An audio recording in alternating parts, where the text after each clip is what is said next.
The number you dialed is not a working number. Please check the number and dial again. El número que marcó no está en servicio. Verifíquelo y márquelo de nuevo. Okay, well, then we're going to do this. Then we are going to call our next guy. Let's call our next guy. Let's do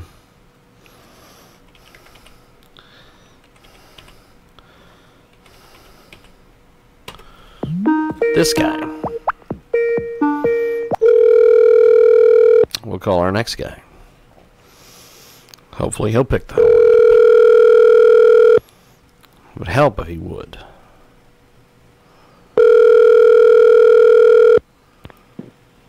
Hello. Hey, good afternoon. It's James Lowe from iHeartRadio calling you for your radio interview. How are you? Good. Welcome. You're my 230. We've got some time now, so I figured I would give you a holler. How are you? Good. I'm well, thank you. It's a little warm here in Washington. Where are you? We are in Kansas, but we are all over the internet. We are all over the world. Tell us a little bit about yourself, my friend. Well, what do you want to know? I'm 64 years old. I've done many things and experienced many things and had many job titles, from farming to lobbyist to real estate development to writing. Well, first of all, I guess a little introduction. Yourself, name. Tell us a little bit about yourself. My name is John Paul Lewis. I'm sorry, Sinclair Lewis and Dorothy Thompson. Fantastic. He was an American Nobel Prize in literature. My grandfather, Sinclair Lewis. Fantastic. So I grew up in Europe half the time, and here in the States half the time. Fantastic. We have Jean-Paul Sinclair Lewis. He is joining us today here in our broadcast. 2 books about the American West on the Buffalo Soldier, Buffalo Gordon, and the sequel, Buffalo Gordon, Fighting on the Plains. Tell us a little bit about these. Do you want to know about my current book or the past books? Well, tell us a little bit about the past books, book, and then we'll talk about the new book. Well, the last book on the Buffalo Soldiers, Gordon Fighting on the Plains, was nominated as the best historical novel of the year. Now, I think that was 2004. So I did well on that one, and then for 7 years I've been working on the Tricolor and the Scimitar, which is the first historical novel and compelling 4-part series that recounts Napoleon Bonaparte and his Army of the Orient, along with 35,000 men, women, and children, invasion and occupation of Egypt and the Holy Land between 1798 and 1801.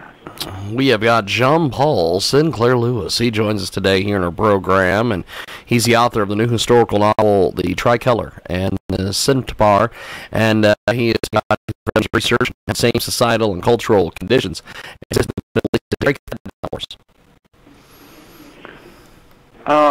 Sorry?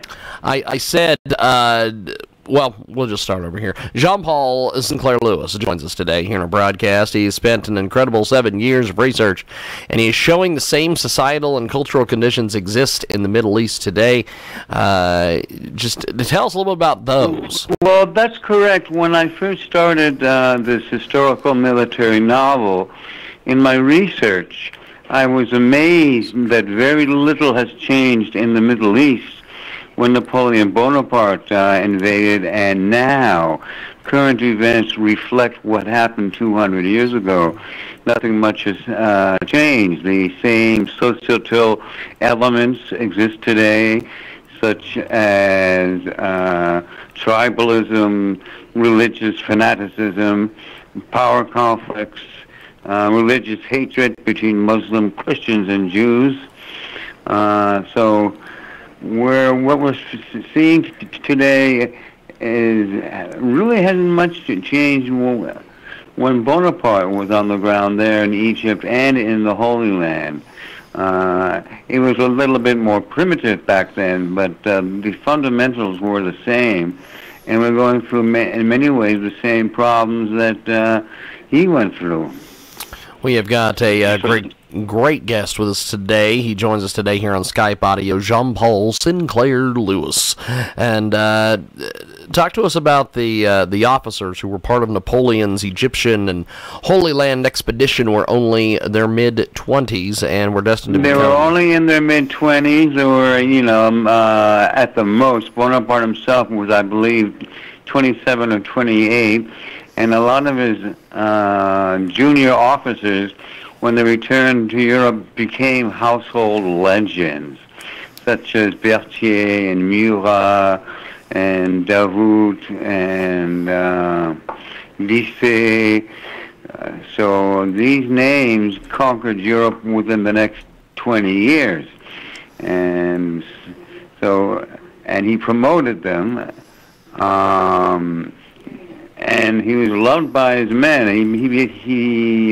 He was just as popular with his men as he was with most of his officers, who followed him into this hopeless pit of annihilation. I mean, the book opens with the conquest of Malta, in June 1798, and then moves to Egypt. And the death... and the death march to Cairo, the Battle of the Pyramids, the annihilation of Admiral Nelson of the French Mediterranean Fleet, and the Battle of the Nile. So he was initially victorious on land, but now he was marooned because Nelson destroyed his Mediterranean fleet. So Bonaparte and his troops of 35,000 soon confronted fanatical resistance, insurrection, guerrilla warfare, the plague, ancient superstitions, slavery, harems, and the birth of Egyptology. That's probably the best thing that came out of this whole expedition, was the birth of Egyptology. Napoleon invited 300 mathematicians, astrologists, archaeologists, and they're the ones who rediscovered what was 2,000 years ago, and such as the Rosetta Stone, for example, which helped translate hieroglyphics into English. The French discovered that, and they were the first to measure the pyramids and discover all these ancient tombs and cities that had been buried in sand for centuries. And he brought all this knowledge back with him to Europe, and it became the new rave.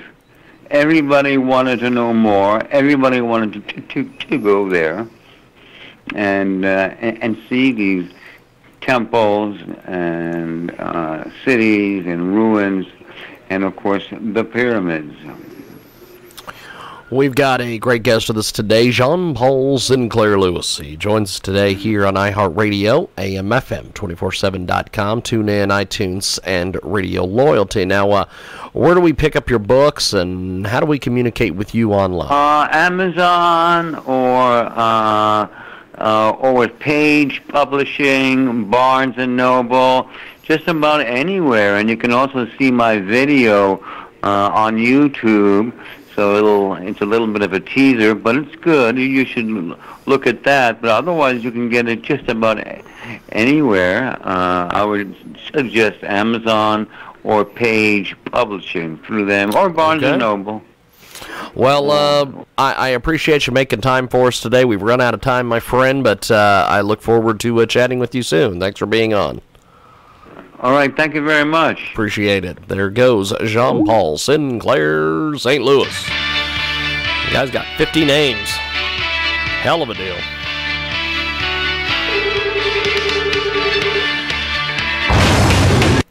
Available for the first time, a special instructional series that will teach you to play mouth guitar. You never learned to play a musical instrument, but that's okay. In no time, you'll be playing mouth guitar.